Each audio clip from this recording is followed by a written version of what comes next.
No. So, yeah. So last week we were on a farm north of Carnarvon. So this is not the Carnarvon in Scotland. This is the Carnarvon in the middle of the Karoo in the Northern Cape.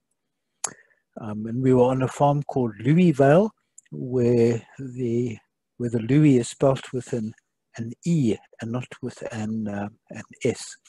And this doesn't pretend to be a proper report on the trip. We just got back yesterday, so it's just a very superficial overview of what we got up to. So this is just some scenes. You can see Zenobia on the top left. She's having problems with her coffee, so that's early morning start, well before 6 when the sun comes up, and we try and be out in the field as early as we can. There's the gang having supper in the bottom left, and on the bottom right is the garden at Louievale. It looks quite nice and green, but Louievale has itself has plenty of water. It's got a strong underground source of water, so it's nice and green. So I think we can claim to have made a good contribution to science. Which I think will have important conservation knock-on effects, but most important of all, we had fun. So there's the nice green Louievale garden, and but this is what the countryside looks like. The Northern Cape at the moment is in the drought-stricken. Parts of it have not had rain for very, very long time. So so this is a really, really difficult place to be doing sheep farming. So there's the weather for the days that we were there. And the first few mornings were quite cool, but most days got well above 30. So the trick is to work early morning and come back to Louievale about lunchtime. So we were about 10 people. We weren't all there all the time, but we were 10 in total. And we aimed to do two things in particular. The first was to make a difference in the area for the bird atlas, and then to add photographic records to the virtual museum. So this map shows the bird atlas coverage before the BioBash. So it's quite a large area, that 2 degrees north-south and 2 degrees east-west. So there's no way we're going to cover an area as large as that. And there is the 1/4 degree grid cell for Louievale, for the farm, the base, in the red square, and a 1/4 degree grid cell, 50 minutes by 50 minutes, is split into 9 atlas pentads. And Louievale is the pentad right in the center of that. So that's the before picture. Carnarvon is down at the just below the south of the red square. It's the sign with the blue plus, and the numbers in the pentads are the number of checklists that have been submitted before the BioBash for each grid cell. So the left-hand picture is last Monday. The right-hand picture is today. And in the target, the Louievale 1/4 degree grid cell, you can see we've increased the number of checklists from 10 to 32. So that's an impressive contribution to data. And we didn't only work in that central grid, 1/4 degree grid cell. We made contributions to the north, northeast, east, far east, and to the south. Not to every pentad, but at least one, every 1/4 degree grid cell, but one pentad, one or more pentads in each of those. So 52 checklists submitted in total in the week by the atlases within the team.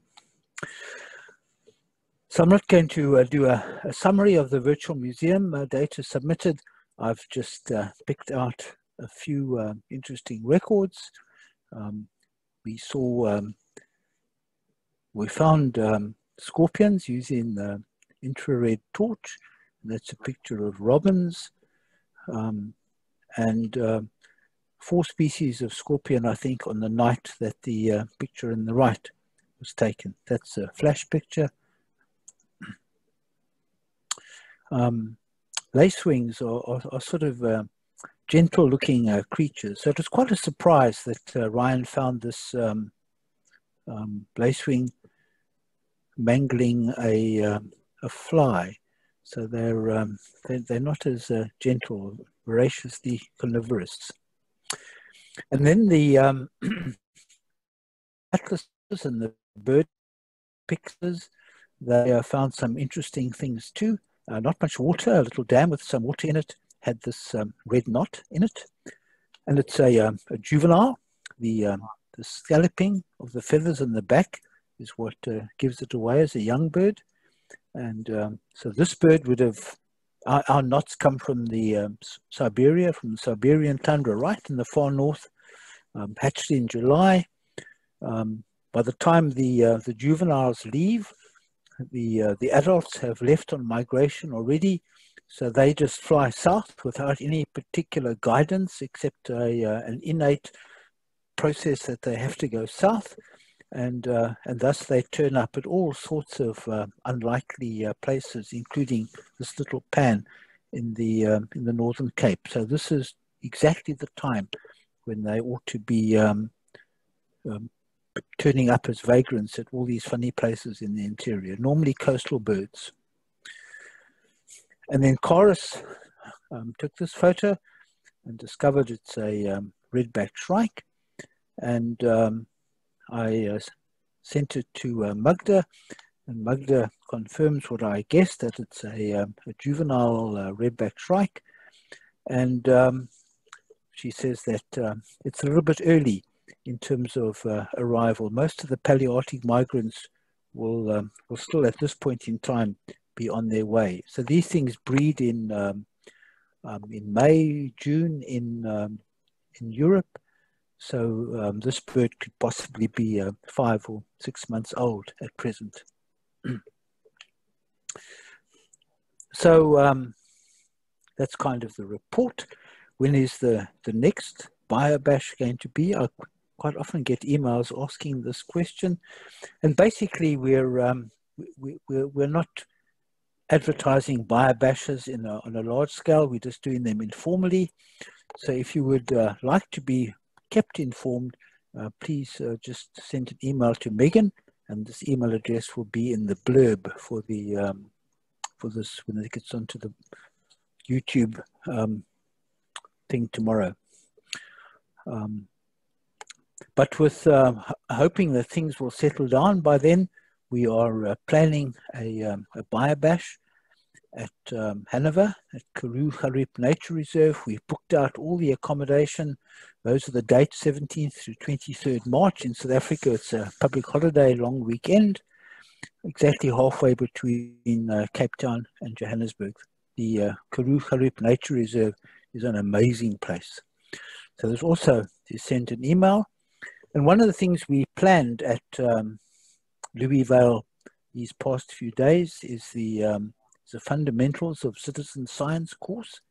And if you're interested in knowing more about that, once again, send an email to Megan, and we'll add you to the further information list when it becomes available, dates and things like that.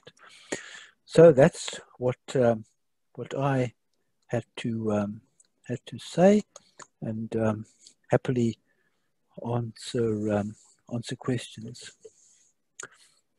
One of the things about having so many people at one place is that these interesting things like red-backed shrikes and red knots in funny places just get picked up. So so those were nice things to see, and there's lots more data and to come. So thank you.